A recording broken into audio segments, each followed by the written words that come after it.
दगडफेक प्रकरण. धुळ्यातील घटनेमुळे शहरात तणाव निर्माण झाला होता, परंतु पोलिसांनी तातडीने हस्तक्षेप करून परिस्थिती हाताळली आहे. अशा धार्मिक मिरवणुकीत होणारी दगडफेक ही सामाजिक शांतता बिघडवण्याचा प्रयत्न असू शकते, ज्यावर प्रशासन आता बारकाईने लक्ष ठेवून आहे. 2.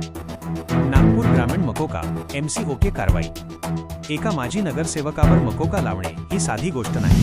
जेव्हा एखादी व्यक्ती संघटित गुन्हेगारीत ऑर्गनाइज्ड क्राईम सामील असते, तेव्हाच हा कठोर कायदा लावला जातो.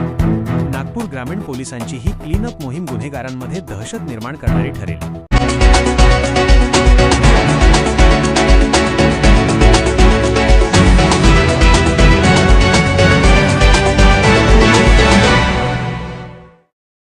महाराष्ट्र राजकीय आणि क्रीडा घडामोडी.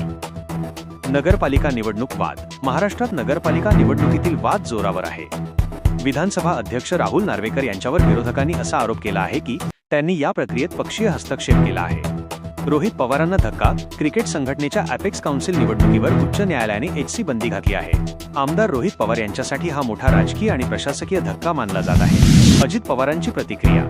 माजी केंद्रीय मंत्री नारायण राणे यांच्या निवृत्तीच्या वादाबाबत विचारले असता उपमुख्यमंत्री अजित पवार यांनी स्पष्ट केले की त्यांना या प्रकरणाबद्दल काहीही माहिती नाही.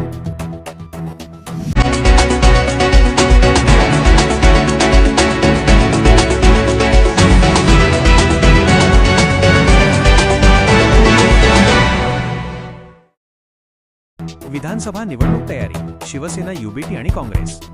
शिवसेना UBT 40 स्टार प्रचारकांची यादी जाहीर करून उद्धव ठाकरे यांनी प्रचाराची जोरदार तयारी सुरू केली आहे. यात युवा सेना आणि पक्षाच्या प्रमुख नेत्यांवर मोठी जबाबदारी असेल. नाना पाटोले यांचे विधान. भाजपमध्ये अंतर्गत गटबाजी असल्याचा दावा करून काँग्रेसने राजकीय खेळी खेळली आहे. देवेंद्र फडणवीस यांच्या विरोधात पक्षातच एक गट सक्रिय असल्याचे सांगून महाविकास आघाडी भाजपमधील इनफायटिंगवर बोट ठेवत आहे. 4. महापालिका निवडणुका आणि बिनविरोध विजय. महायुतीने BJP सेना NCP 68 ते 69 जागा बिनविरोध जिंकणे ही मोठी बातमी आहे. मात्र इतक्या मोठ्या प्रमाणावर जागा बिनविरोध होण्यावर विरोधकांनी संशय व्यक्त केल्यामुळे राज्य निवडणूक आयोगाने SEC चौकशीचे आदेश दिले आहेत. या चौकशीतून नेमके काय निष्पन्न होते याकडे सर्वांचे लक्ष असेल.